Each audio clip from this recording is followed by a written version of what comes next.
dehydrogenase enzyme deficiency. This is an enzyme that, when it is deficient, can lead to hemolysis, especially when we are under oxidative stress. For example, infections like nowadays COVID-19, or drugs, for example, chloroquine or even hydroxychloroquine, and then other foods, for example, fava beans. So I wanted to make sure that we can go over this disease and see it together. So let's start our discussion. I'm going to start sharing my screen. So look, the very first thing that we should understand is the oxidation reduction mechanism. And the reason for that is that the enzyme G6PD is going to finally work with NADPH. And that NADPH enzyme in turn is responsible for redox operations in our body. So we have to understand what redox operations are before we can look at that mechanism. So look, generally, oxidation means when there is an electron taken from some molecule, some atom. So when we take an electron from somewhere, so let's say this is an atom, and from this atom, we take an electron away from it. Then we say that it lost an electron and it is oxidized. And it is oxidized. On the other hand, when something receives an electron, gains an electron, then we say it is reduced. And now that is a funny thing, that when something gains an electron, we call it to be reduced. The reason for that is that, look over here in this diagram, this element is getting a lot of electrons, and the electrons are negatively charged. So every time when we add an electron to some atom, the negative charge of that will increase, correct? But increase in a negative number actually means reduction in the number. So for example, if you have 0 of something and I give you -1 of something, then instead of going upwards, you will go downwards to -1 and then to -2 and to -3. So every electron added to a atom will cause reduction in the negativity, or would add negative charge, which would cause reduction in number. So that is why we call it a reduction. Correct? So gain of an electron is a reduction. Now, question to everyone. I heard from someone that there is no audio. Are people able to hear? Are you guys able to hear?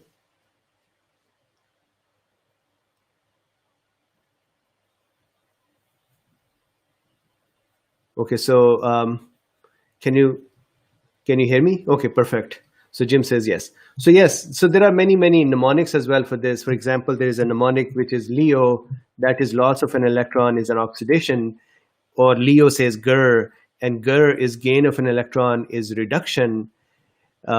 Similarly, there is an oil rig as well. So anyways, the point here, the important point is to know that when an electron is added to something, then that thing becomes reduced. And here in our case today, the more important thing is reactive oxygen species, or oxygen that has become reduced. That means it has received an electron. So here, for example, this is a superoxide. So these are 2 atoms of oxygen, superoxide. These are 2 atoms of oxygen that have gotten 1 extra electron in them. So this is a reduced oxygen. This is a superoxide. In our body, superoxide is the mother of all other reactive oxygen species. From this, other reactive oxygen species are made. For example, oxygen reactive species, or nitric oxide reactive species, and so on. So this is the base element that is used. Now let's very quickly look at the reactive oxygen species that are present. And again, this is important for us to know the reactive oxygen species in a brief way, so that we can talk about NADPH, and then we can talk about glucose 6-phosphate dehydrogenase deficiency. So here we start from here. This is the oxygen, two atoms of oxygen. When we add an electron to them here, when we add an electron, then these two guys have gotten one extra negative charge on them, and now they have become reactive. Excuse me. When they are reactive, they are going to go around. This is like somebody who has a nunchuck, I believe, that karate thing, the nunchuck. And if somebody has that nunchuck and they're just rotating it all the time and hitting everyone nearby. So this extra electron is like that little nunchuck they have, and they would just hammer everything. For example, they would hammer DNA with it, they would hammer proteins with it, they would hammer lipids with it. So they're just going to start damaging the things nearby. Thank you very much, Michael. So Michael says, love your work. Thank you. So gaining an electron with this oxygen would cause the oxygen to become superoxide. So that is one. Once that is become superoxide, then if we add more electrons to it by the enzymatic actions, if we add even more electrons, then it becomes H2O2.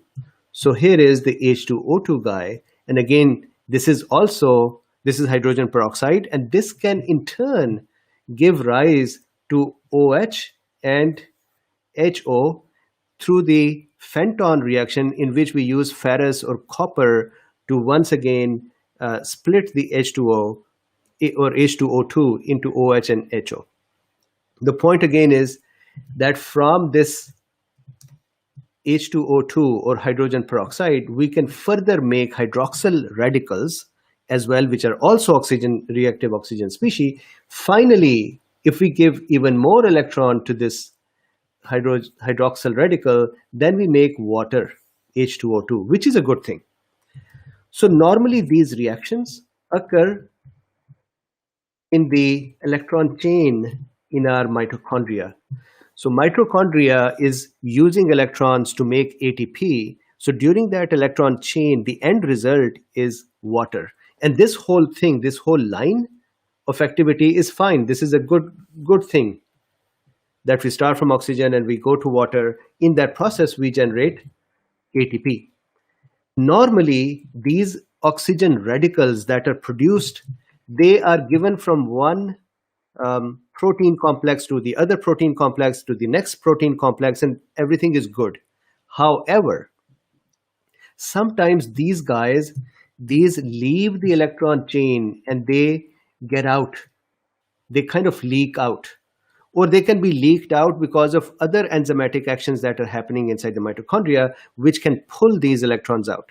The result is that they have escaped the electron chain, and now we have the reactive oxygen species that are running, amok in the cell, and they are going to cause damage to the DNA, to the lipids, and to the proteins. These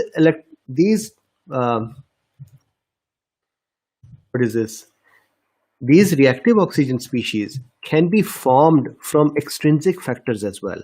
For example, when light falls on us, or when we take some drugs which can cause production of reactive oxygen species, or when we take, for example, fava beans in some people can cause reactive oxygen species formation. So there can be oxidative stress added by extrinsic factors too. This chain that I showed you is the intrinsic factor. Now so imagine that reactive oxygen species are this monster. They are not good. The good thing would have happened that if we had ended up with water, awesome, everything was good. But if some have escaped, and this should have been H2O instead of H2O2. So somebody said H2O. Yeah, water. Water is H2O. Correct. So now what happens is, imagine these guys escaped. They are monsters. Why they are monsters? They have extra electrons with them, and they are going to cause destruction with that extra energy they have. What kind of destruction do they do? So number one, they can cause lipid peroxidation. So this is a lipid droplet here, or a lipid, And this, they do it, I think, especially with the unsaturated lipids. So what they do is they start attacking their unsaturated hydrogen part there, and they remove it. And when they remove that, the lipid itself becomes a radical, a lipid radical, because we've taken something from it, and that is the process of oxidizing it. And then that lipid goes on oxidizing other lipids, and that chain reaction just continues. So that they can do that to lipids, so they damage them. Similarly, they can do this to proteins as well, and especially in hemoglobin, they can cause sulfahydral groups of the hemoglobin globin chains. They can link them together. They can like weld them together by attacking their hydrogens as well. And the end result is that the sulfahydral groups, once they start fusing together, then we start having precipitation of the proteins. And especially if hemoglobin is precipitated, you can imagine that it would not function correctly. So we'll go there in a second. Similarly, these guys can attack the DNA as well and start damaging the DNA. So it is quite a damaging thing if the reactive oxygen species are more in our body. On the other hand, we actually need reactive oxygen species to do a lots of our internal cellular functions. Just like electron change that you're seeing, we are doing that by making reactive electron species and moving the electron from one complex to another. So that's a good function we want to have. So what happens is, usually we have antioxidants in our body. And the one important antioxidant is NADPH. We can eat antioxidants from outside as well. And there are controversial discussions that some people say they help and some people say they don't help. So I'm not going to go into that discussion. I would favor that antioxidants, the food and the fruits that we take, the vegetables that we take that are antioxidants, they have a role. Although they had started giving beta carotene, which was supposed to have reduced the lung cancer, and instead of reducing it, it increased it. So I think derived antioxidant may not be as useful, but the antioxidants present within the foods and vegetables are definitely useful. So having said that, I think from this much of the discussion, it is clear that in our body, we have oxidative reductive functions going on. They are necessary for our function. In that process, there are reactive oxygen species made, or reactive oxygen species can come in us from outside. Now, to counter them and to keep them in balance, we have enzymes that can help. One such enzyme is NADPH. Now, the question is, how does NADPH work? So let's look at this.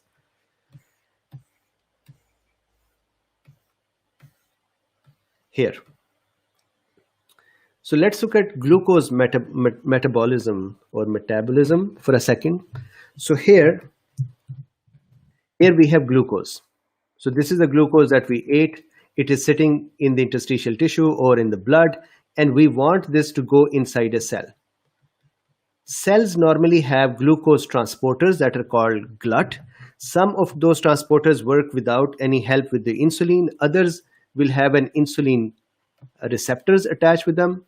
So when the insulin comes and attaches to their receptor, that opens up the GLUT, which in turn then causes the glucose, allows the glucose to pass and go in, right? So this is a normal thing we know. This is a function of the glucose. Now, when the glucose goes into the cell, we want to trap this glucose inside the cell. We don't want it to go back out. So what do? We very quickly attach a phosphate. So here, we very quickly attach a phosphate. So this is an enzyme. I believe this is glucose 6-phosphatase. So this enzyme is going to come in and attach a phosphate to the glucose. Because of that, now this glucose cannot go out. Number one. Number two, because we have changed the chemical structure of this molecule glucose, we will not have a concentration difference, because if there were 10 glucose inside and 10 glucose outside, then no glucose will come in because there is no concentration difference.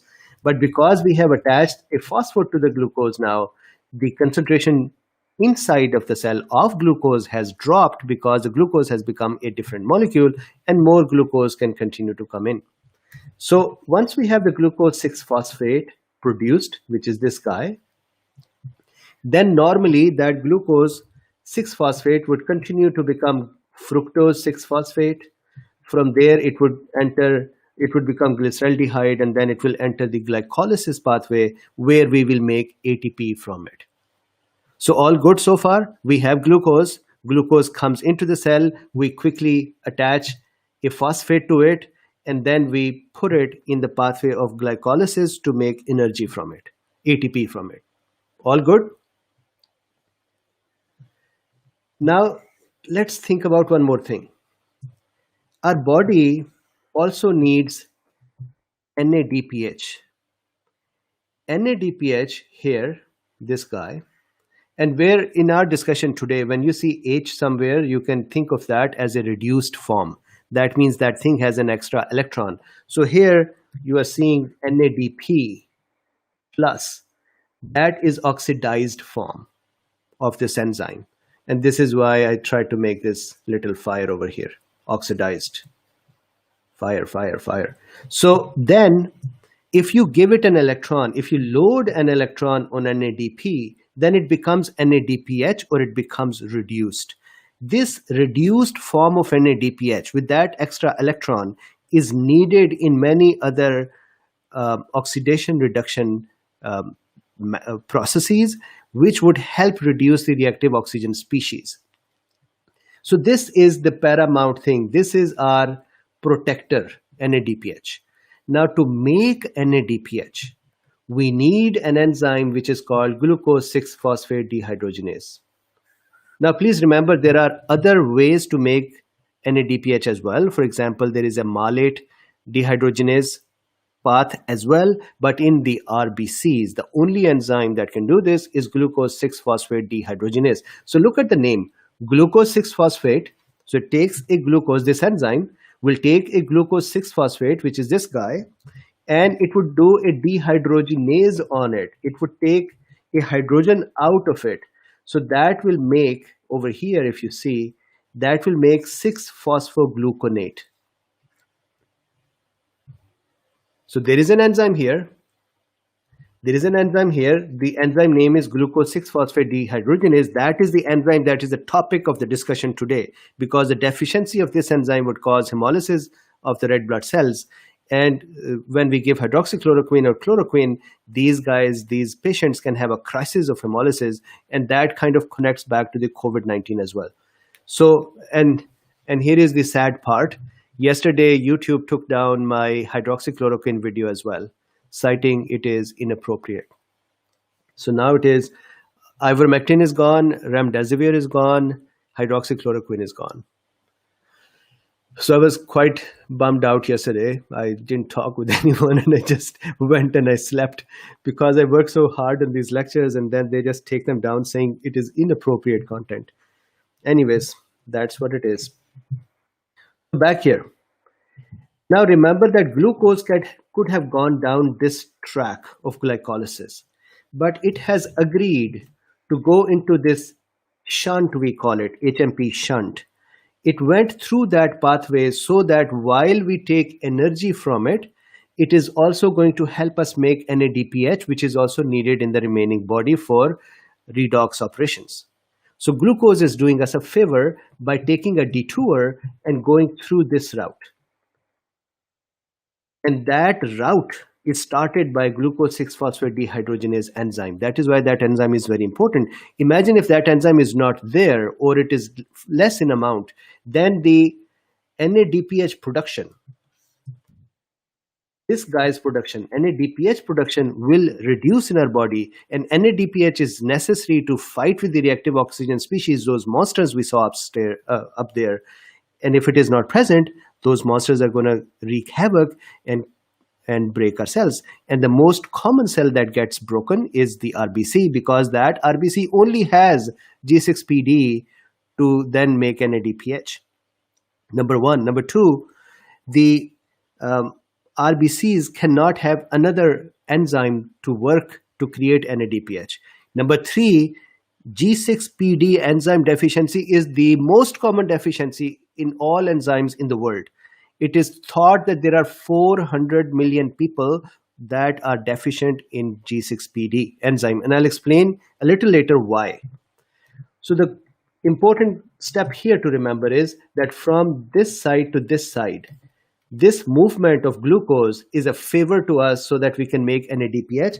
Glucose then comes back from this shuttle, it comes back from this shunt, it comes back as fructose 6 phosphate and then continues to the glycolysis, or it can come back out as a glyceraldehyde 3 phosphate, which is a step of glycolysis or just before the glycolysis starts. So the energy can continue to be taken from that glucose, which went out in that detour to provide an extra favor. Similarly, in this process of HMP shunt, ribose 5-phosphate is also made, which is necessary to make DNA. So you can think now that glucose 6-phosphate dehydrogenase is not only necessary to make NADPH, it is also necessary to help us make products that would need to be that are needed for DNA production.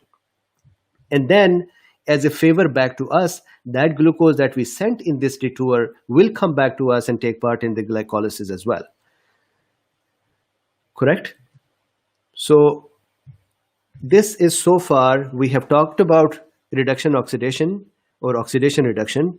We have also talked about the basic function of glucose 6-phosphate and the importance of that function of that enzyme to help us make NADPH.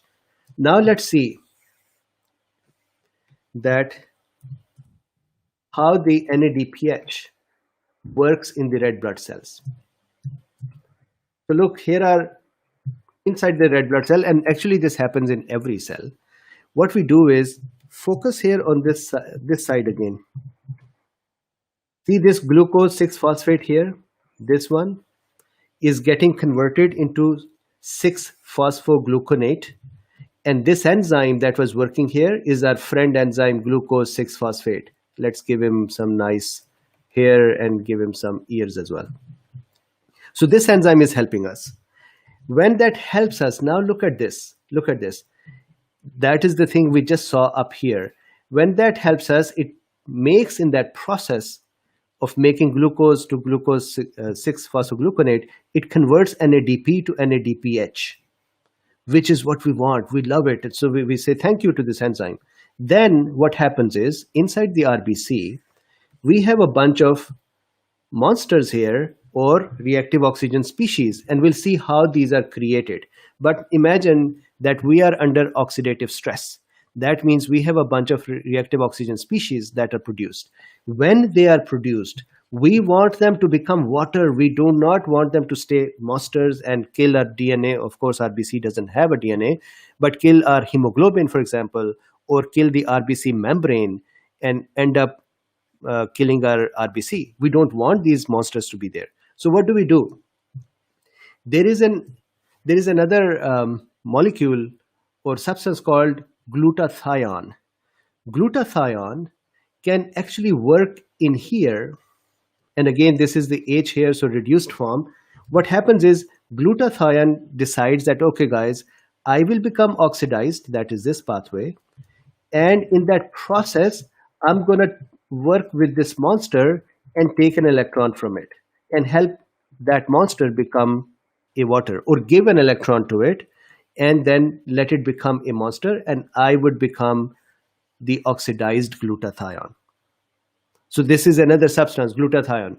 Hey Rachel, how are you? So glutathione is saying, you know what? I am going to take care of that extra electron this monster is carrying. I'm going to take it away and I'm going to let that monster become a water. Not take it away. I'm going to add one more electron to make it water. So that is this process. But to do this process, glutathione says, I need a friend to work with. And that friend is NADPH. NADPH takes the oxidized form of glutathione and it reduces it. In that process, so reduces it means it gives it an electron. So in that process, when the electron is given here, the NADPH itself would lose an electron and will become oxidized. So whenever something is oxidized, another thing is reduced. So here, in this process, NADPH is giving an electron, so NADPH will become oxidized and glutathione would become reduced. When the glutathione is reduced here, then glutathione is going to give an electron here, and the H2O2 or reactive oxygen species is going to become oxidized and become water, and glutathione would become, water would become reduced because it got one more electron, and glutathione will become oxidized. That is here. End result, we neutralize these reactive oxygen species, we make more water, we become happy people because these monsters are gone. So is this clear? This is the same thing that happens in the other cells as well. This much clear? I'm going to go to the next step of what things actually causes the oxidative stress, the extrinsic factors. We know that there are intrinsic factors like mitochondria and the electron chain. We're talking about the extrinsic factors. So extrinsic factors, one of the factors is fava beans. So African countries, Middle Eastern countries, I believe sub-Saharan areas, over there, or let me say it this way, those countries where Plasmodium falciparum, the malaria parasite, is common. In these countries, our body had an evolutionary selective process of keeping the G6PD low in quantities. And the benefit of that was that anytime the Plasmodium will enter our RBC and create an oxidative stress, because we did not have enough G6PD, that means we didn't have enough NADPH. That means the RBC will break and the silly falciparum will die. But in that process, the sacrifice we were doing was that our RBCs were more prone to becoming broken under oxidative stresses. This is why the people in the malarial countries before malarial drugs used to die because of G6PD deficiency, used to die early. But on one end, their death risk increases. On the other end, they become somewhat protected from Plasmodium falciparum as well. So now, in these folks who have reduced G6PD, any stressor, reactive oxygen species producer, will cause the triggering of hemolysis. So what are those things that can produce reactive oxygen species? Number one, fava beans. So this is why we call this favism, that fava beans can trigger oxidative stress, which then can trigger hemolysis. And we'll go to that in a second. Then pathogens, for example, coronavirus or some other virus or bacteria or falciparum, as we know. Infections can cause oxidative stress as well, which can then cause hemolysis in the people who are G6PD deficient. Then drugs. In the drugs, there are certain antibiotics, and there is a long list of them. I just put a few of them over here. For example, sulfamethoxazole, chloramphenicol, they can cause stress and then cause hemolysis in patients of G6PD deficiency. Antimalarials, for example, chloroquine. I believe hydroxychloroquine is a little more safer than chloroquine, but still they both can trigger hemolysis in patients with G6PD. That is why patients of G6PD deficiency who are trying to take these hydroxychloroquine and chloroquine should not take it because of the fear of hemolysis. Then primaquine, but quinine is okay. Similarly, antipyretics, acetanilide, that causes G6 hemolysis, while acetaminophen is fine. So there are some drugs here that can cause oxidative stress.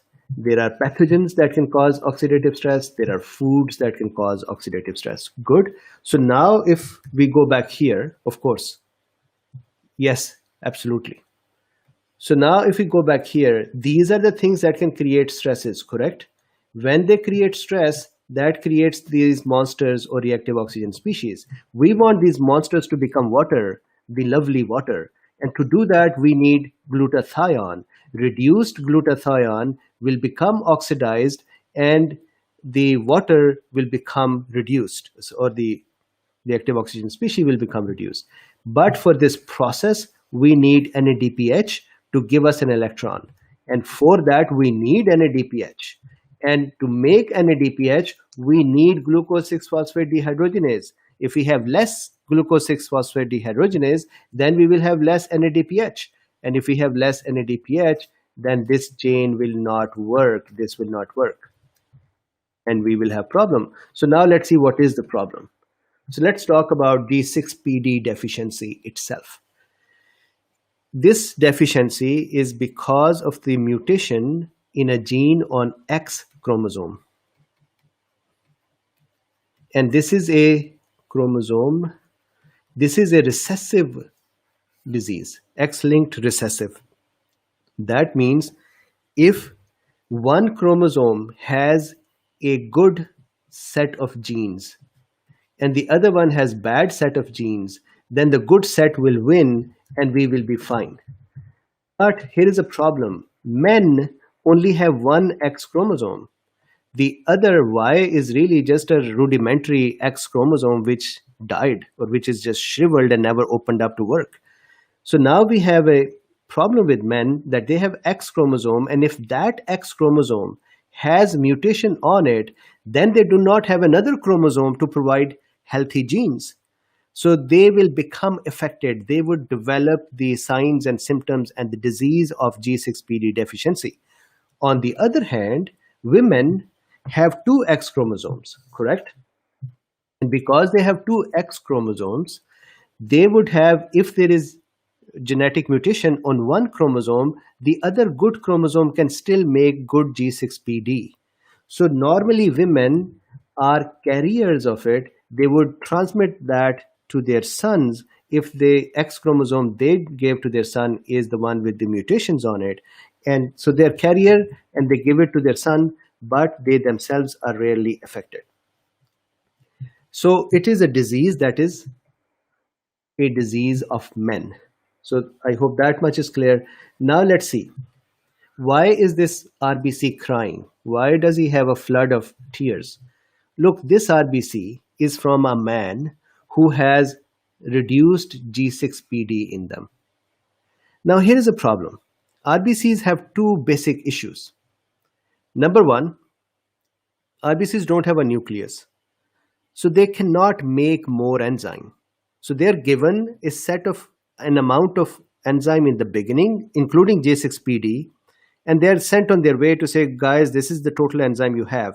And as you use the enzyme is going to become rusted and degrade. So over time, as the RBC ages, the enzyme quantity and the quality reduces as well. And RBC does not have a nucleus to go make more enzyme. So that is one problem with the poor RBC. The second problem is RBC does not have any other enzyme in it to make NADPH. The only way it can make an NADPH is through the G6PD. For example, other cells can have NADP-dependent malate dehydrogenase, which is another enzyme that can help create NADPH. And RBCs do not have this enzyme. So that is why this RBC is crying. Now what happens is, here is how the NADPH deficiency becomes a problem and a good thing. So first, a good thing. Here we have Plasmodium falciparum, right? So this guy is Plasmodium falciparum. He's saying that I'm going to kill you. And I think that we know that the majority of humanity has been killed by mosquitoes and by malaria. So this guy, Plasmodium falciparum, is saying that, hey, I'm going to kill you. And it sits down in this Anopheles mosquito and it rides in it and goes from one human to another human.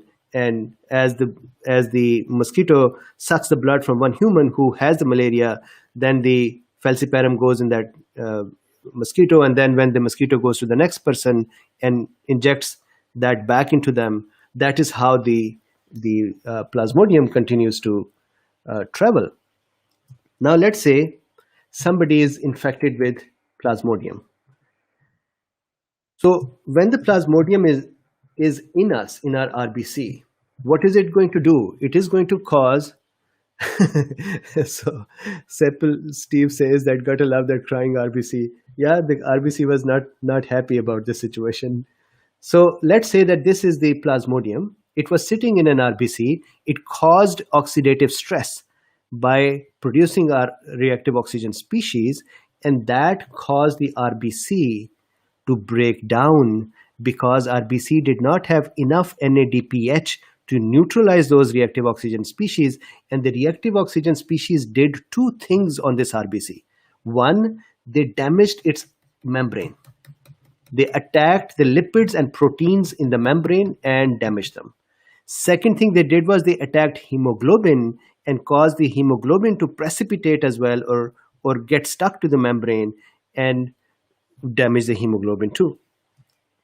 So in that process, the poor RBC cannot keep itself intact, and the RBC dies. When the RBC dies, we actually end up killing the falciparum as well. So here is the dead falciparum sticking out of the RBC because we killed it. So this is our way. This is our way. This is our way of protecting ourselves. So Ruslana says, Dr. Bean, I absolutely love your pictures. They stick to my brain. Thank you very much. Do you know I spend hours and hours making these pictures while YouTube spends hours and hours to take them down? So back here. So this is a good thing. This thing is a good thing that we have the deficiency of G6PD in the areas where there is malaria, so that when the falciparum comes in us, we break those RBCs, in which it makes a palace and tries to replicate. And as soon as we break the RBCs, the falciparum dies as well. Good? So that's a good thing. Here is the bad thing. The bad thing is any oxidative stress on RBC will break it. So it's not necessary that falciparum would do it. Now, if there is fava beans, they would do it. If there are drugs, that would do it. If there is any other problem inside our body that causes like other infections, which increases reactive oxygen species, all of those are going to break RBC. So now this person is prone for hemolysis under reactive oxygen species stresses. That is the downside of it. That is our trade-off to protect ourselves from falciparum. The second problem, so this is one that RBC would break. Second problem is that, see here the hemoglobin. Remember we talked about hemoglobin that day, that hemoglobin is, these are the porphyrin rings, and these are like crowns. And these crowns are worn by these chains, globin chains, so alpha and beta chains. Proteins normally have sulfahydral groups in them. Sulfahydral groups are used in proteins to connect various amino acids. When we have reactive oxygen species, when we have these monsters, remember that monster, that guy who said, I am the bad monster. This is the reactive oxygen species. When we have these monsters, what they do is they cross-link the sulfahydral groups in the proteins. So they kind of join these proteins together.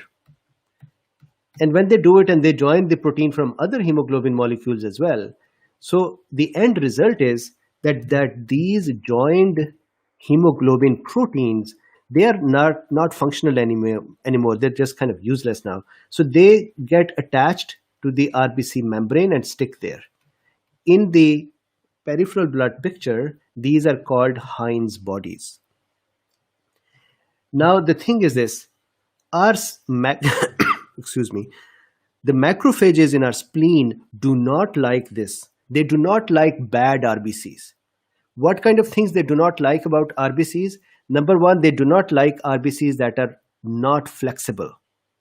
So older RBCs become rigid, and when they go into the spleen cannot let them pass through the sinusoids, and the macrophages there pick up those old rigid RBCs and eat them up. Secondly, macrophages do not like RBCs that have Heinz bodies or other remnants of things sticking out in them. What macrophages do is that if they see an RBC with Heinz bodies, they take a bite out of it. and they try to take that Heinz bodies out. And the RBC, this is even more crying RBC. Why? Because he was just bitten by a macrophage, and macrophage took a piece of it. Macrophage was trying to do it a favor and was biting it to take the Heinz bodies out. But in that process, it has damaged the RBC, and this RBC might actually die. It may survive, it may die.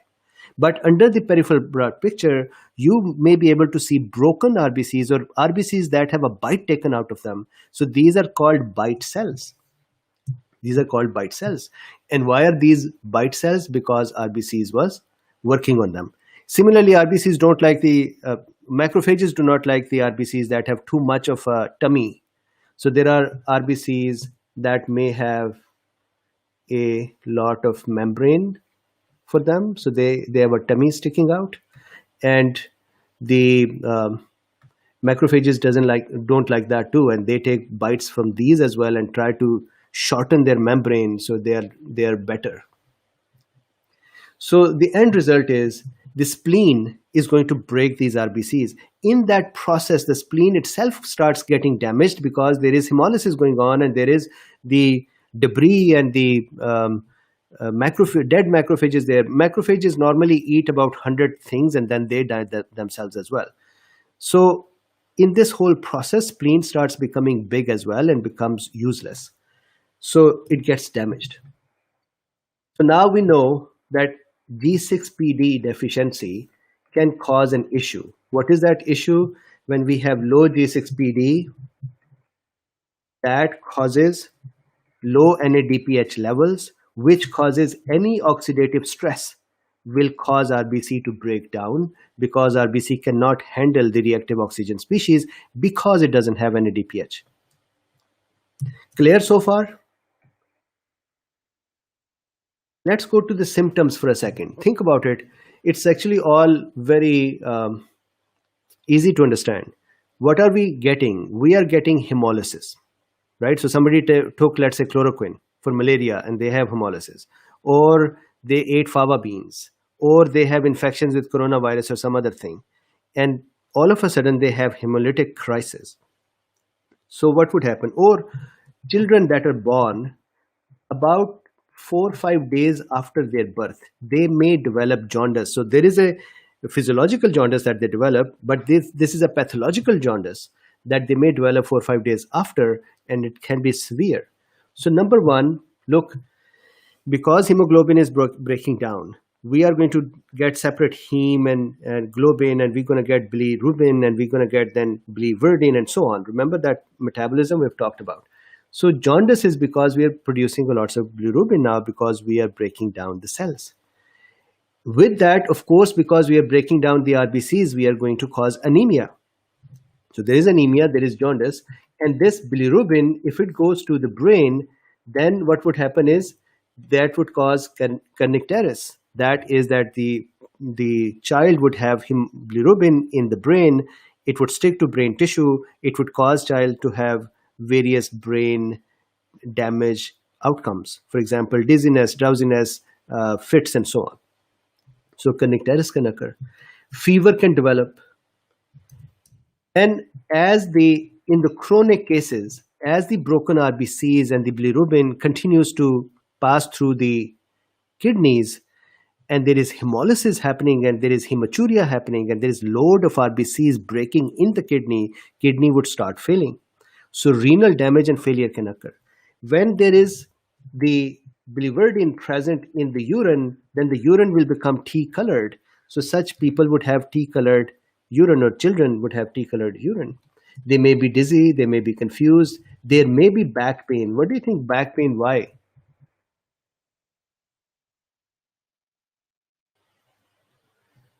Because of the renal damage. So renal damage would cause back pain. Then remember, there is anemia going on because there is hemolysis happening. So heart rate, of course, anemia means less oxygen supply to the tissue.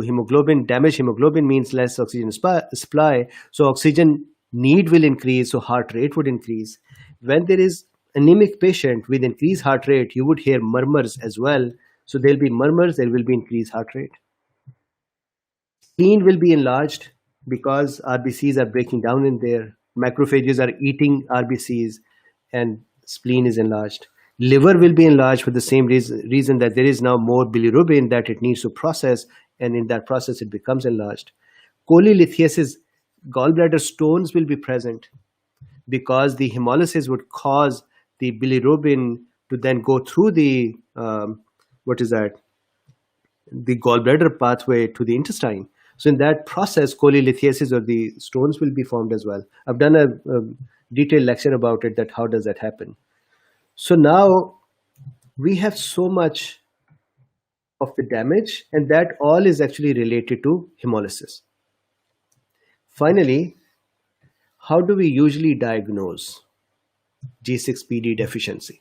So of course we do complete blood count to see what is the RBC's state, what is the leukocyte state, because leukocyte or the white blood cells also use G6PD to kill the pathogens in them.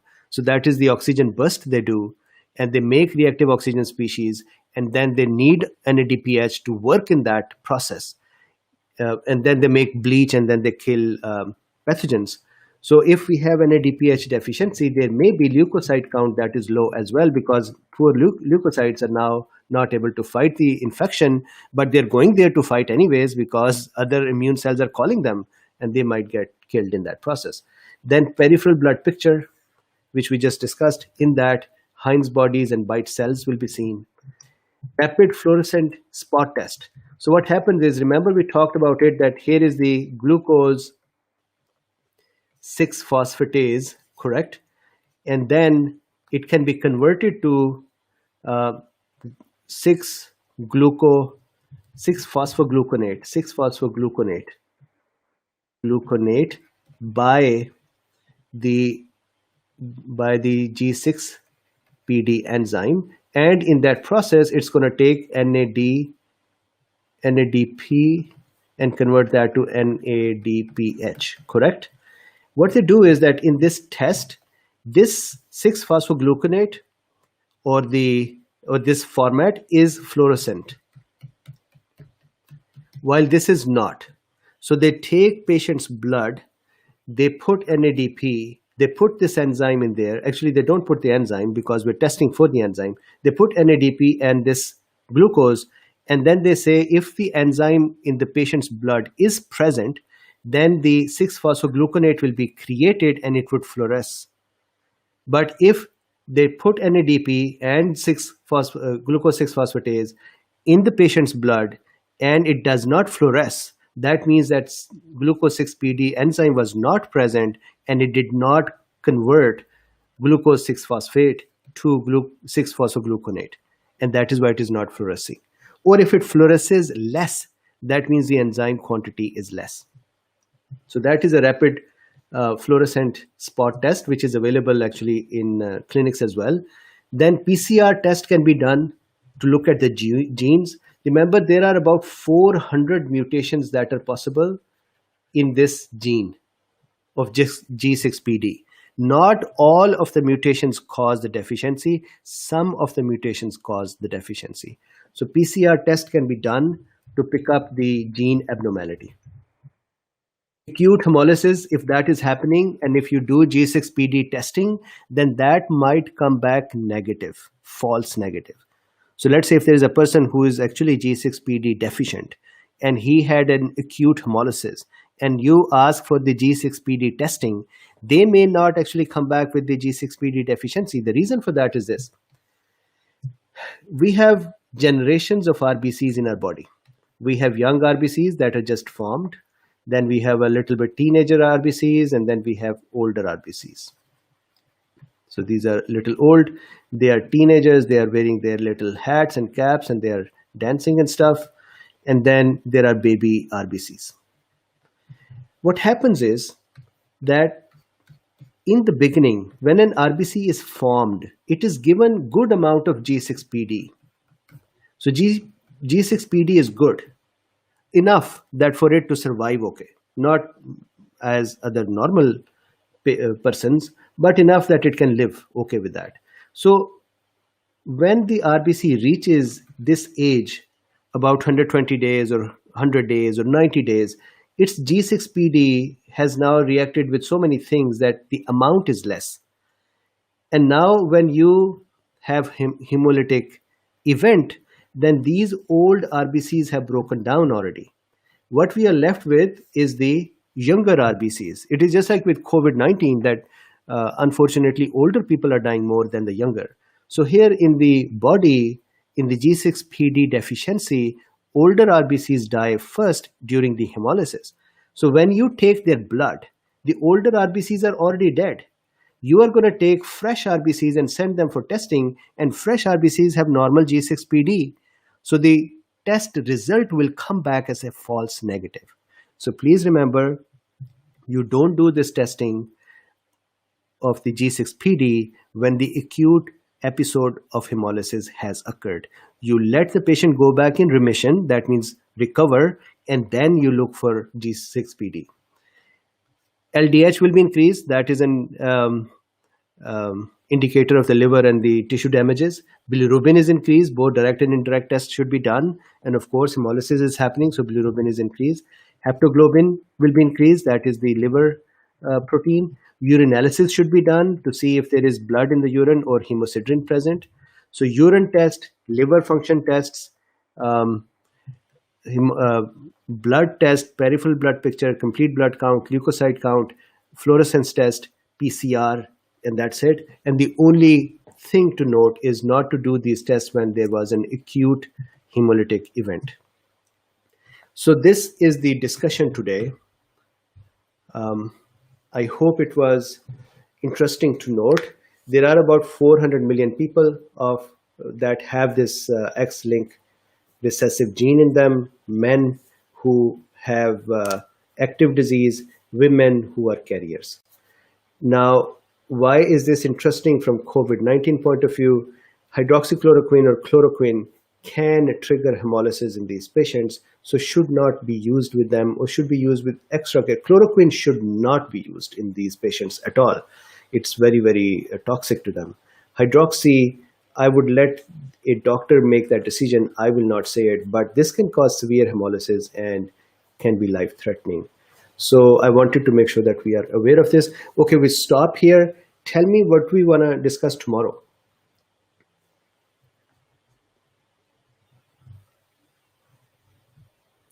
I hope you're enjoying it. So I never thought that I would say, watch this before it is taken down, but watch these before these are taken down. And now that the hydroxychloroquine is gone as well, I can't imagine what do I do wrong in these videos that these are taken down. Okay, so what would you like to do tomorrow?